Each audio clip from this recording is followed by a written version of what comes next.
I'm Danny Hicks. Welcome to the Not So Secret Agent podcast, where we learn from top real estate agents how they maintain a thriving business, all while living the good life. Jeremy Walsh, thank you for doing this. Welcome to the show. Really appreciate you taking time out of your busy schedule to be with us. Pleasure to be here, Danny. Always good to see you, buddy. Yeah, man. I want to go ahead and get started. I have so much stuff I want to talk to you about. You in particular and I are part of the Mid-Atlantic White Hats, and we talk all the time. And so kind of rehashing some of the events we've been to is really interesting. And then just getting into what we're doing now. I always like to start off with, like, what did you do before you got into real estate? So I graduated college in 2000, University of Delaware, and got into sales and marketing, primarily just some different sales jobs. I did some business-to-business sales jobs, outside sales jobs, and then I was very fortunate a couple years into my sales career to get involved with a company where I was able to not only manage the sales but also the operations, and it was a great experience for me. I had a lot of great mentors, and I did that for 6.5 years before getting into real estate in 2007. So you jump in 07. Did you go straight to working by referral? Did you make some cold calls? How did all that look? Yeah, so I did a little bit of everything. I mean, I was, as a brand new agent, 2007, I actually started part time while I still had my full time job, and I tried everything. I mean, I did everything. I did direct mail. I did farming, I did door knocking, I did expired listings, I did for sale by owner. I did everything and everything that someone had suggested to me, or I would read through a book or hear from my broker. One of the things that really frustrated me about that process is I never really felt like I made any headway. And then felt like I was kind of like chasing this one day, chasing this another day. And I just was not being as productive as I wanted to be. And my first year in real estate, in 2007, as a part-time agent, I sold 14 homes. And when I look back at the 14 homes that I sold, there was a very unique theme. And the majority of the people that I had helped were people that I knew. Or people that knew of me, maybe from the community that I grew up in, or a family member or friend. And I thought that was a very unique theme because I went and spent a bunch of money doing all these different things, and then what I realized was, oh my gosh, like this is a relationship business. And at that point in time, I did do some other things because I was still trying to figure out, like, how could I go from 14 and make that better in 2008. As you guys know, I mean, 2008, the market, I went full time February 2008. The market crashed. It was the worst real estate market of all time. At the end of 2008, I was broke, and of the 28 sales that I had done, about 26 of them were through referral or people that knew me. And that's around the time when I found Buffini and Company, and I started that process working by referral. And from there, everything changed. Yeah, the intentionality of working by referral is everything. Like, I feel like I got Yeah. into the business same time. I was a new agent in '06, and I was a little dumber, so I stayed as a part-time agent for quite a while, and I was doing like 20 deals a year part-time, which I was told was good at the time. But like you said, you start getting intentional, you start realizing that these relationships are where we're headed, and and once you figure that out and how to make those continue to happen, then you start to see some success. What's your why? So in the beginning, you go, look, I'm doing this direct sales job, right, and I like it, but I can make some extra cash. I'm assuming that's why you went into the real estate thing, and then you jump out on your own. And is that to be your own boss? Is that to make more money? What's the feeling there? I mean, for me, I thought a real estate experience that I had went through back in 2006 could have been a little bit better. Nothing against, the agent that helped me, but I just thought that, I was a business person at the time. I was in sales, I was in marketing, I was doing some operations management. I had great mentors. and I felt like I had a really good business mind. I always knew I wanted to be in business, and I knew I wanted to help people. I just didn't know where that was going to go. One of the things that real estate, taught me was that I don't like selling products. I like creating experience, and I like building relationships. And so initially, it was about doing it better. Hmm. And then as I got into it, it really resonated with me because it was serving people, and I didn't really feel like I was selling. I mean, I don't really feel like we sell. I feel like we consult. I feel like we can't sell somebody a home that doesn't want to buy one. We can't list No. someone's home that doesn't want to sell it. So, the real skill that we have is consulting and taking one person from where they are to where they want to be. And I just felt really natural in that, because I didn't like selling the product, but I did love the people and I wanted to create a great experience for them. So initially, my why was trying to find that, trying to find that business that was going to help me get to the next level in my life. Now my why is very simple, and that's my family. Yeah. And Common. that's just it, right? Hmm. So I got two little girls. I got a wife, 17 years, and you know, there's nothing else that I need to drive me, to get to that next level. So that's my current why. Which is huge. That's going to be the drive. It's Yeah, it couldn't be a better one there. And you mentioned, your need for making the process better. So, what does that process look like when you're doing the simply referable? This is what your process is, because I know you're very process oriented, like steps and all of that. What does that process look like today? Well, I mean, so from my philosophy, Danny, is very simple, and I'm a very simple man. And what I mean by that is I want anything that I touch, I want to make it better. And so, and that's for everything in my life. It's not just business, but it's the way I interact. When I wake up in the morning, and it's the way I serve people. It's the service that I provide. It's the communication. It's the way I speak with people. It's my phone calls. It's my note writing. It's my presentations. I'm always just looking for a way to improve a little bit every day. What I've found is that if you improve a little bit every day in everything that you touch, at the end of the year, you can be up a couple 100%, maybe even 1,000% in the way you do things. So every day, one question that I ask myself and I ask my team is, what can we do better? Whatever we're doing today, is there something, is there a way that we can make it easier? Is there a way we can make it faster? Is there a way we can make it more efficient, for the client? And we always are putting the client first. It has Yes. nothing to do with us.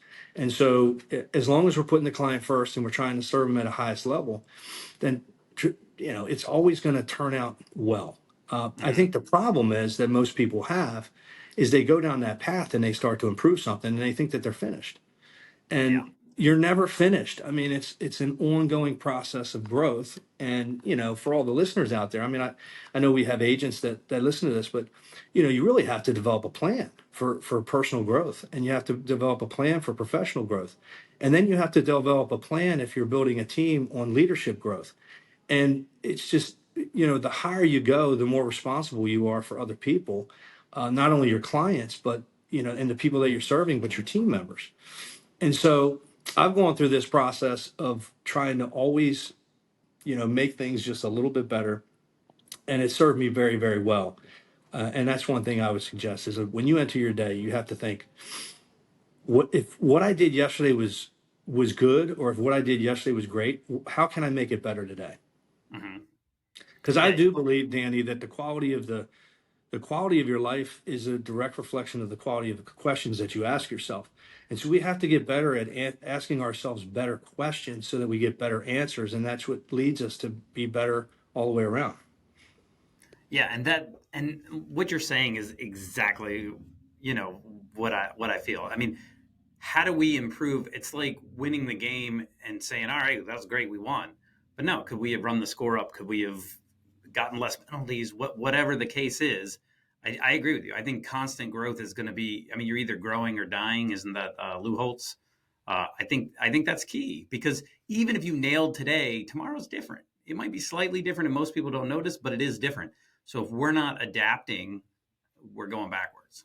So I I agree. couldn't Yeah. agree with you more on that. So what does your team look like now? So you mentioned your team and leadership skills. What does that team look like structure wise? So right now it's seven of us. It's myself. I have an operations leader, five agents. I do contract out our contract to close work, which is really good in a time like now because you don't have someone on payroll that you're paying to do contract to close and closing less transactions. And I like that. I mean, I think that I love the contract to close outsourcing it. I know a lot of people bring it in house, but for me, as long as I have a really good relationship with that company and they do things the way that we want them to do it and communicate the way that we want them to do it, it's a great way to save money and be more profitable, in my Mm-hmm. opinion. And so it's seven of us now, and we're lean, mean. I consider us to be small and mighty. I'd rather have a few people doing really, really well than a lot of people doing okay. And so what we do is we just teach, working by referral, and we show them how to build a database. We show them how to communicate to it effectively, how to do buyer and seller appointments, how to improve their negotiation skills and their overall skills as an agent. And then, the fifth thing that an agent should do is attend settlements. So we try to basically like take everything off of the agent that doesn't involve those five things that I just mentioned, and so we do all the marketing for the agent. We do all the contract to close. We do all the sign ordering, the photos, the staging, the marketing for all listings. And we just tell them, you go be a great agent. We'll take care of everything operationally and marketing wise. And then if you just focus on building database and communicating to it effectively, that you'll do great. Yeah, listening to their needs and and giving them what they're asking for, right? Yep, Again, ask the right questions, they'll tell you the right answers, and then we give them information, they make decisions, we help them execute. exactly. Yeah, and that seems to work really well. But what I'm hearing you say, for those people that are listening that are thinking about joining a team and thinking that's going to be the answer, you do not provide leads, like computer leads or any of that nonsense. Danny, I mean, I don't believe in leads. I don't either. I mean, anyone that's chasing a lead is going to be chasing things for a long time. I mean, if you chase 100 leads, you might get one of them. If you're a skilled professional, you might need 150 of them to close a deal. I want to generate 10 referrals and close nine of them. It's just a lot easier. There's already an established trust. I don't have to sell people on, who I am, what I do, how I do it. I've never been really good at that, and in fact, I suck at that so bad. People join our team because they want to build a business that they're going to have in the future. It's going to be better every year when they wake up on January 1st than it was the year before. They're going to have more relationships. They're going to have more impact in the community. They're going to be serving more people. They're going to be take providing world class service to people, and their business is just going to grow because they're focused on the right things. This is a relationship business. It will never change. I don't care, what they bring forth. Well, some people sometimes go and use something that's transactional, sure, but that's not our ideal client. Our ideal client is somebody that trusts us, that likes us, that sees us, that we provide a tremendous amount of value to them, and when they think about real estate, they think about us. And we don't need every deal. We just need our fair share. And I will tell you that I've never met a successful agent in the real estate business that does not have an amazing referral business as the bullseye of their business. Do they add other things in later? Sure. But I still haven't mastered the referral business, and I refuse to add anything else into it until I do. I believe in focusing on one thing at a time. And for me, that's been focusing on the referral business since 2008. And I still feel like a newbie at it. I mean, right now I feel like a brand new agent. I feel like what we just went through it reminds me of when I started my career 17 years ago, and it's not as bad as it was because I'm more of a veteran now, but it certainly feels kind of the same. There was a major shift in the market, and I will tell you, the people that are supporting our business right now are not the leads. The people that are supporting our business right now are the people that we served over the years that are coming back again, and Mm. that's a referral business. And so I just focus, and I do not provide leads. I teach people how to fish. Which, that's the correct answer. I mean, if you're going to have any quality of life, you're going to have I was talking to a new agent, and I get this a lot, where we just say something and it catches them right, and it's something that you and I talk about on a regular basis. Like anybody within the system, like we have our own language, but it catches them and they ask, and they're like, "Well, I have to get to the phone call within 4 seconds, or else I lose the lead." And how do you do the amount of transactions we're doing? My people will wait for me, right? They're like, I called him. I know he will call me back because I trust him in that relationship. I also think that whatever agent I click on Zillow or Redfin, they're not going to give me the advice that Jeremy will give me or Danny will give me. You know what I mean? Like we're worth waiting for because of what we know. And they can, to your point, you can put out all the AI and tools and all that stuff that you want. It will not replace an agent that is, an agent doing business, because the Right. market changes so fast. If you go to the brand new agent that does 10 deals a year, if they didn't do one last month, they don't know that the market shifted. Right. You want somebody who's doing business consistently. So one of the things that you introduced me to, and Greg as well, because he'll get mad if I don't give him his credit on this, is the business to business stuff. I was kind of already doing it, but not intentional. When we hooked up, and you guys were like, "No, no, no, no, this is a stream that needs to be solid for you." So talk to me a little bit about that. How did you develop the business to business? What does that look like? How are you tweaking it for this market? Yeah. Well, what's interesting for me in my career is I didn't realize this till recently, Danny. It's kind of weird that I say that, but um, several years ago, when I was developing the referral business back in like 2010, I think it was about 2010.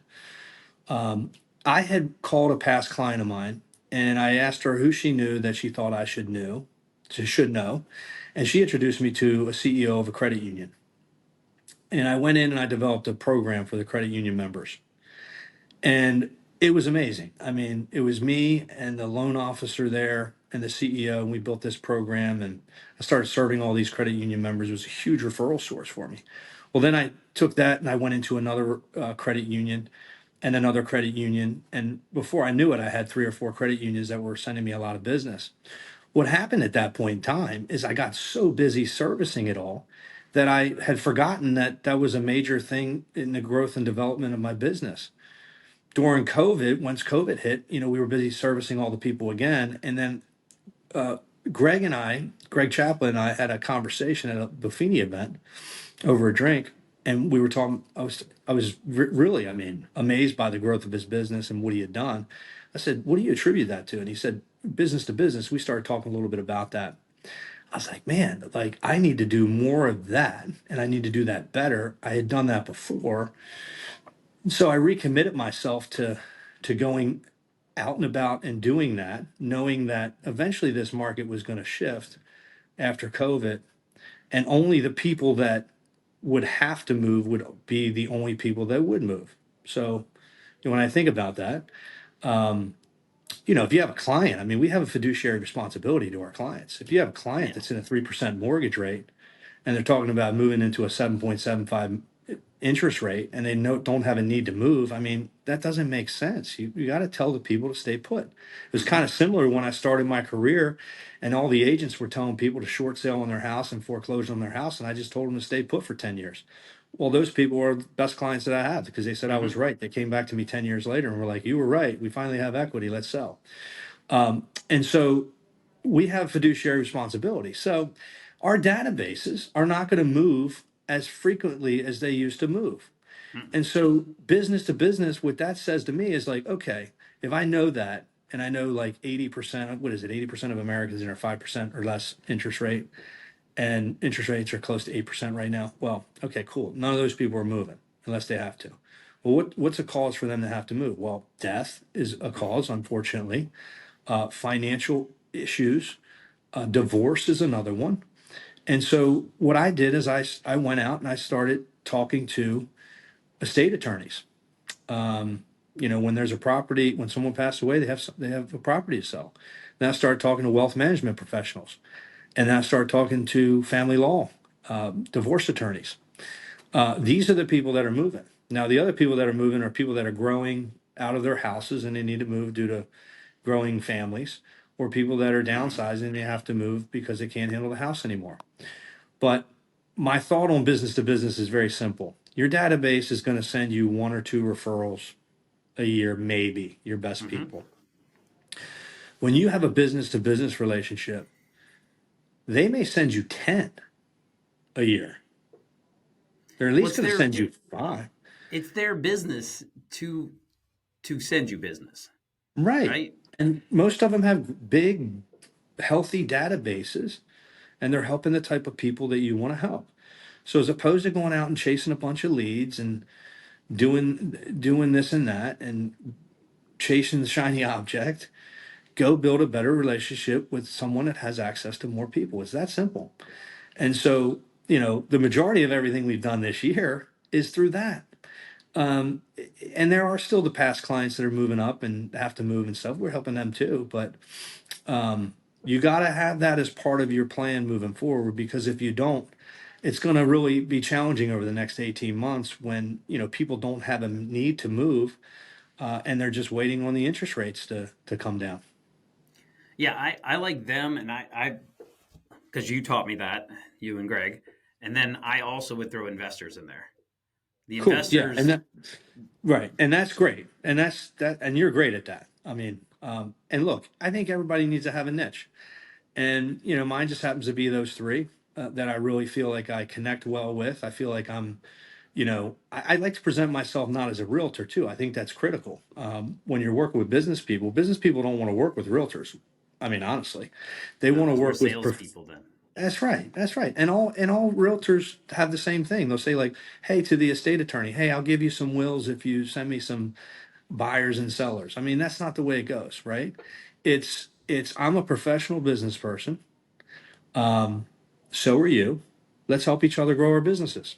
Well, how are we going hmm to do that? Well, who do you want to know? Because I have a database of a lot of people that I've met over the years, and I'm sure there's some people in there that could be great referral sources for you. Would you rather me send you three wills this year from the three clients that need a will, or would you rather me connect you to 20 people that can refer you? Of course, the answer is I'd rather connect you to 20 people because it's going to help them explode their hmm business. And so what we do with that is we meet people and they have the same philosophy as us. All business people do, by the way. And and then we make connections for them, and then they feel that they should make connections for us, and we repeat the process with everybody we meet. hmm Like for instance, this morning I had a breakfast with a wealth management advisor. He's going to introduce me to three attorneys, and I'm going to introduce him to three accountants, and that's a very successful day. I mean, yeah, if you got three referrals every day, would that be a good thing for your business? I mean, of it would. course it would, right? And you go one step further, and not to put words in your mouth, but you Sure. also provide services to those attorneys that they need. You're not just saying, "Hey, I will get them the most money for their house," and say all the normal realtor stuff. You're like, "No, no, I've got a system in place. We're going to help them clean the house out. We're going to be able to, get the repair conditions taken care of so we can get financing and get them the most money, and we can do that through these relationships that I have." Right. Which every attorney I've met, I mean, if you want an estate attorney to take you seriously, that's music to their ears. Like, I have a Yeah. system, I'm running a business. Yes, I'm going to introduce you to people you need to meet. One, yes. Two, I've got a system so the business you do give me, this is why I'm better than them, because I'm going to do more, because I have the relationships to pull this off. That's Which right. I've always thought that was really cool. And, I've done, I think we started this. For me, I started at the beginning of this year, and I think I've done four from this so far. It's a great That's not a job, bad man. start. Yeah, we're getting No, there. it's a great start. I mean, it's amazing. I mean, how many of your listeners, if they added four more transactions by the end of the year, would have a much better year than when they were having right now? I talked to a great agent yesterday. She said, if I can get six more deals by the end of the year, I'm thrilled. And you just said there's one way right there that you got four transactions. Yeah, yeah, Yeah. and that's also, and Brian and bold predictions, and I know that the date on when the interest rates are going to adjust has gone, has changed, but the rates are going to come back down, and when they do, and the market is crazy, and we're drinking from the fire hose again, you know what the best way to sell houses is? Have the listings. If you got the Yeah. listings, life is good, and the estate attorneys give you listings, investors give you listings. all the things that you mentioned are on the listing side. Don't get me wrong. I think you hit this too. We need to stay in front of our buyers. We need to nobody's saying, hey, chase these attorneys and forget about your past clients and doing your calls, notes, pop bys, client parties, all the things you need to do that also, but just be intentional on who you're adding to your database. Is that safe? Yeah. Yeah, it's very, I mean, intentionality is everything. So that's one tweak you've made to the system. Do you think there's anything else that you've done to kind of make the system, for this market, kind of tweaking it? Um, for this market, really, this sounds weird to say, but um, I've actually tried to make my database smaller. And the reason for that is because I want to have more impact Hmm. on my favorite people. And you can't treat 1,000 people the way you can treat 400. And so I just went through a process where I've got it finally down to like 7 or 800, my top ones. I'm trying to get it to 500. It's really hard for me because I love all these people. And my new thing is if I look at your name and I have any hesitancy of calling you, I'm just not going to do it. And that leads me to one of my philosophies, Danny. One of my philosophies is less is more. Yeah, elimination. Elimination. I mean, it feels really good, right? I'm going through this process right now of simplicity in my life, and I'm purging everything and everyone that does not, make me better. And it feels really good.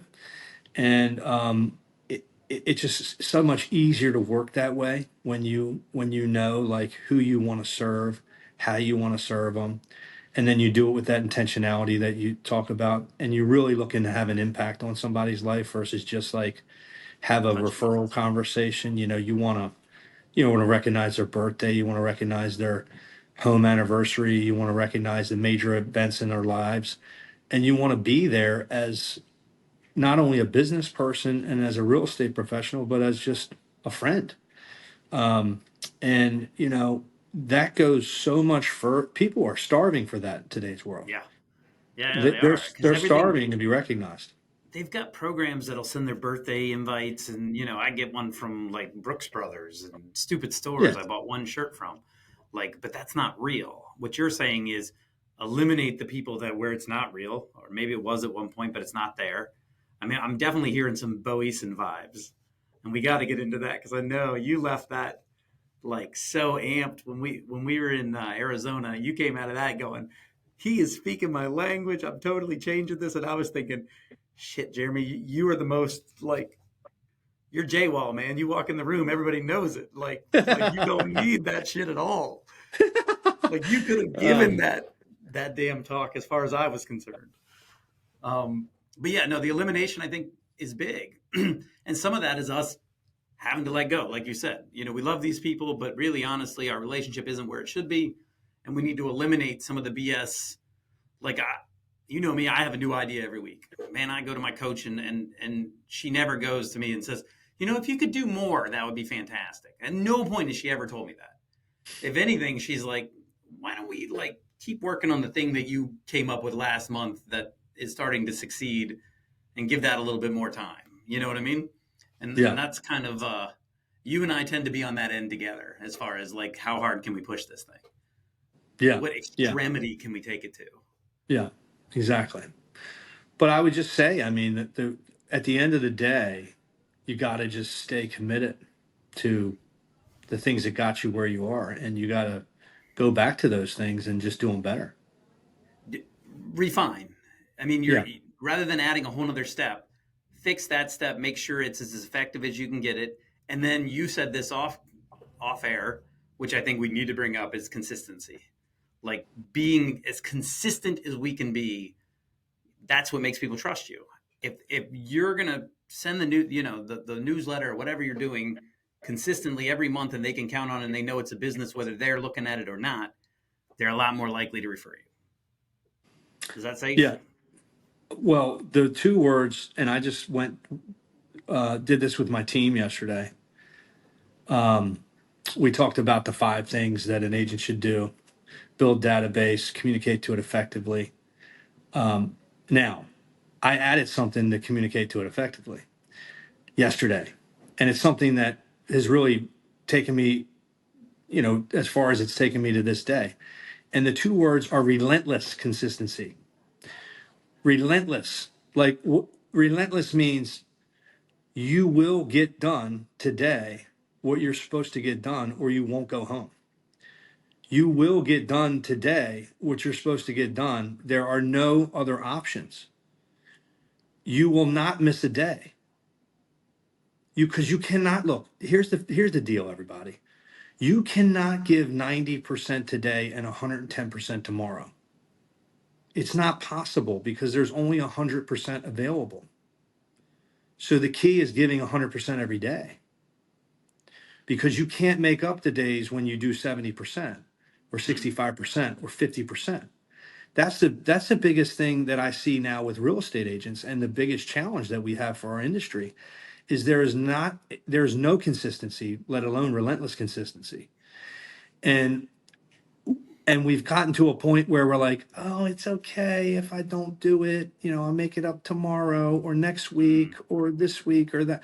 No, if you don't get it done today, you're never doing it. And guess what? That's on you. That's not on anybody else.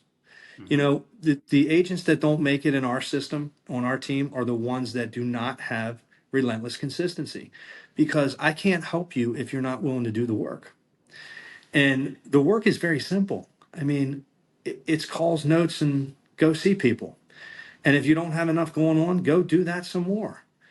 I did something yesterday with my team, and I think it was kind of like, it was eye opening for me for sure. Because what I said is that in an hour and a half, you can make 20 phone calls. And in an hour, you can write 8 to 10 notes. So if we did that 5 days a week, we would make 100 calls a week and we would send 50 notes. Now, I don't know how many agents are doing that out there, but I will tell you this. If you do that, you will sell a minimum of 3 closings every month. It's impossible not to. If you don't have a big enough database to do it to, go build a bigger and better database. If you run out of people to call, that means you don't have enough people to call, which means you don't have as strong of a business. So it's literally 3 hours a day, everybody, which is 15 hours a week. I don't know what you want to do for the other 25 to 30 hours, but you got to get that done. There's no, Non-negotiable. it's Non-negotiable. non-negotiable. I mean, and look, if you're not willing to do it, you shouldn't be doing what you're doing, because someone else is going to get to your people. And Yeah. and you have a responsibility to your database to serve them at a high level. And if you're not willing to do it, somebody else will. And in this market, there's a lot of people that are looking for that extra deal a month. They're looking for the one or two extra deals. They're looking for the one referral. And it's more competitive than it's ever been. And so relentless consistency is non-negotiable for me, and it needs to be non-negotiable for everybody that's in the real estate industry. So at 500 people in your database, because that's what you're shooting for, and you made those 100 calls a week, you would talk to your database every 5 weeks. You'd be done with it. You'd have touched them. Yeah, Like, right? which is perfect. So when I hit the end of my database and I've hit it, I'm like, all right, now who do I need to call to add people, right? What professional Yeah. relationships, which agents that you met at the convention and you said, yeah, we should definitely talk. And then you were like, yeah, maybe I'll see you next year. Like for me, that's the extra call. You call people within the network, you call agents that you know for the out of town referrals, you call your vendors. I call my contractors all the time, and don't call them and ask them for business. Call them and try to introduce them to people to get them business.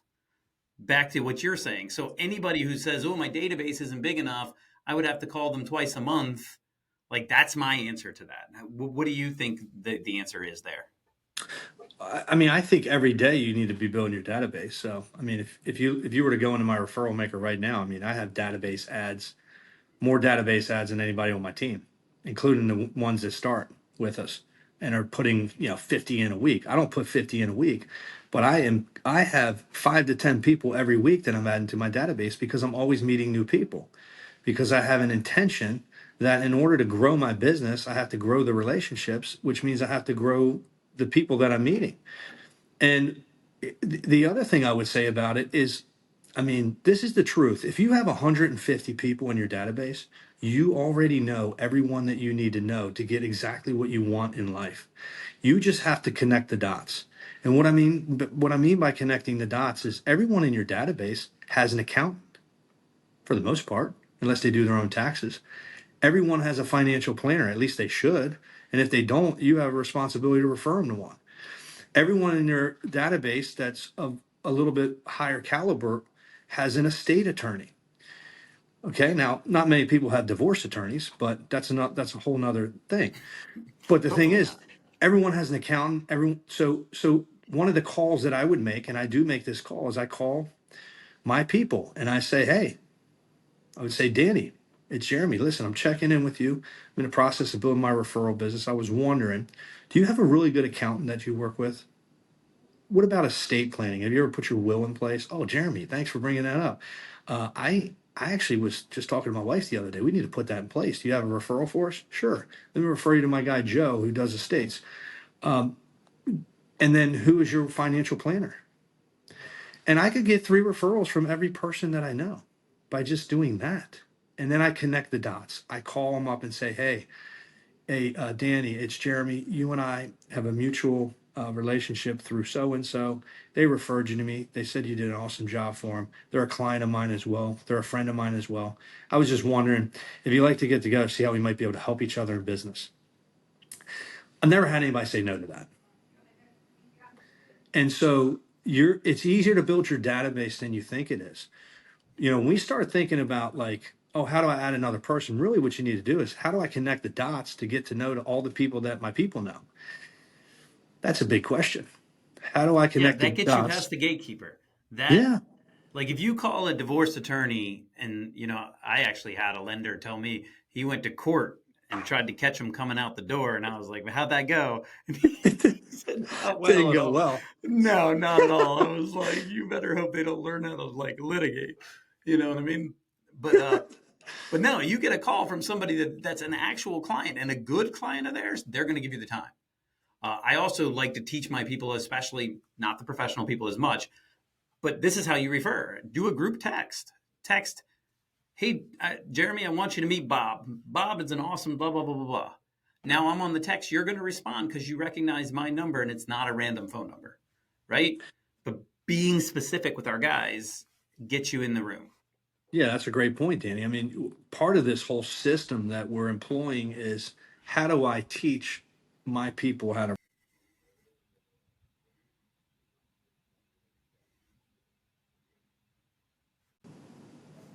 Yeah, no, absolutely. Like teaching them to refer and you've always been a refiner. You've always been like, it's not doing more, it's doing it better. And that's a piece that we're passing on to our clients as well. So we could talk about this all day, and I do think I'm going to do an episode where I get Rick and Greg and you and all 4 of us. Let people hear the Mid Atlantic talk there, because I think, like I said, I mean, you guys were a lot of the inspiration for this show because I was like, man, we're having these high level conversations that I feel like everyone needs to hear. So I wanted to thank you for that, and shit, thank you for all the time that you've given me, and you guys have been awesome to me, and I'm definitely the novice in the group. So I just wanted to say thanks for that. Yeah. Um, Well, one of the things I just want to mention too, as you mentioned that, Danny, it's always a pleasure. Throughout my career, I've had great mentors. And one of my mentors one time told me that, you know, however high you're reaching, however high you're reaching in life, and trying to go at your own goals to try to always help somebody else and bring them along with you. So that's one of the things that I believe in. That's one of the things that I think that if we can do that as an agent industry and we can do that as an agent community, we're going to make our businesses better. We're going to make the other agents better, and we're going to all help each other to continue to grow. So I appreciate you saying that, buddy, but it's a pleasure of mine. so I don't want to take too much of your time, but what was your favorite takeaway from an event? You know, that's a great question, Danny. I had so many takeaways. For me, the greatest takeaway is probably the fact that, and this is a simple thought, but principles never change, and tactics do. And you know, I think if you focus on principles, you'll always do well. If you focus on tactics, you may not, if you don't understand the principle behind it. That's one thing. But the second thing for me has been the relationships. Yeah. I think we met through Buffini and Company. I've had so many other friends that I've met through Buffini and Company. I get more from the relationships now and than I've gotten. I mean, not only are they the best agents in the world, but they're the best people. Hmm. And you know, when you combine great at what you do and great as a human being, and you surround yourself with those people, they say association is everything. I firmly believe that. I mean, I can call 20 different people right now and they would answer their phone if I needed them. Hmm. And I think that, and I hope, hopefully they would say the same thing about me. And so I really think that the relationships are everything, because what happens in the relationship is that you hear what you hear at the event. You go home, you dissect it,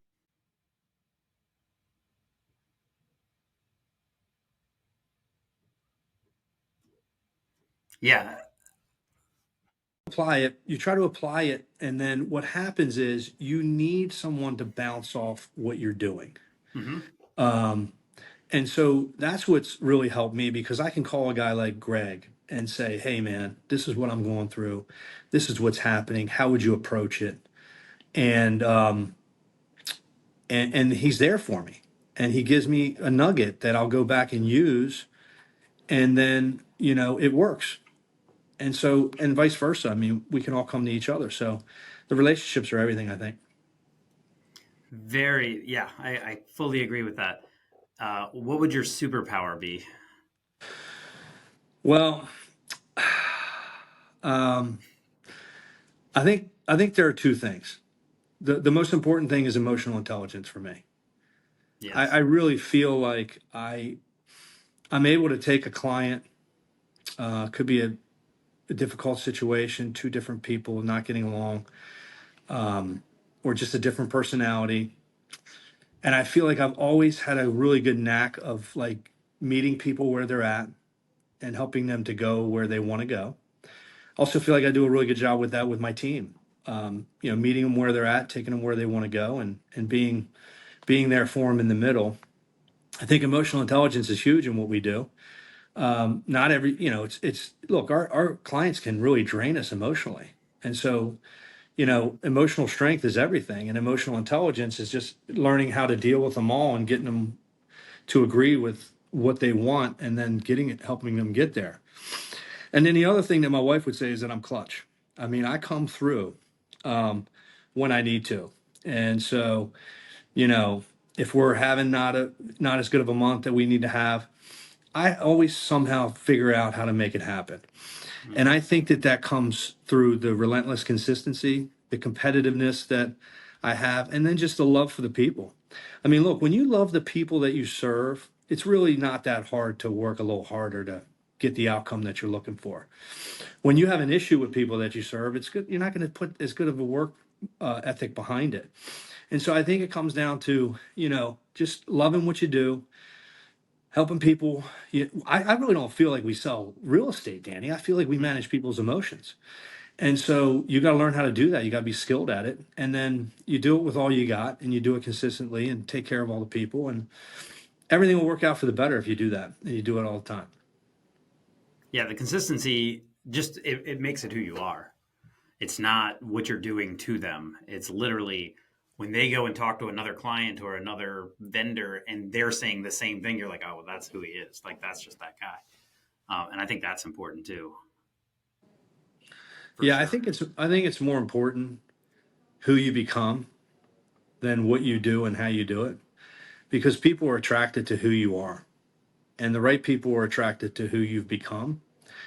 And and then if you have something that you do that can help them, like real estate, then they come first with seeking a good relationship, and then you just help them through the process. Just the best way to work. Yeah, I'd agree with that. Well, thank you so much for taking all this time with me, dude. You are a rock star, as you know. I really appreciate it. Tell the people what market you serve and how they can send their referrals to you. So I'm in Ellicott City, Maryland, which is just in between Washington, D.C. and Baltimore, Maryland. And we do serve the entire state of Maryland. We also have a license that's agent that's licensed in DC. Best way to reach me, you can call me direct anytime, 443-610-5722. And the email is jeremy@simplyreferable.com. Perfect. Thank you so much, man. Appreciate it. Hey, great to be with you. And I hope everybody got a lot out of this. And it was a pleasure of mine being here with you today, Danny. Your mission, should you choose to accept it, is to apply this information to your business immediately. This message will not self-destruct in 5 seconds. Good luck, agents.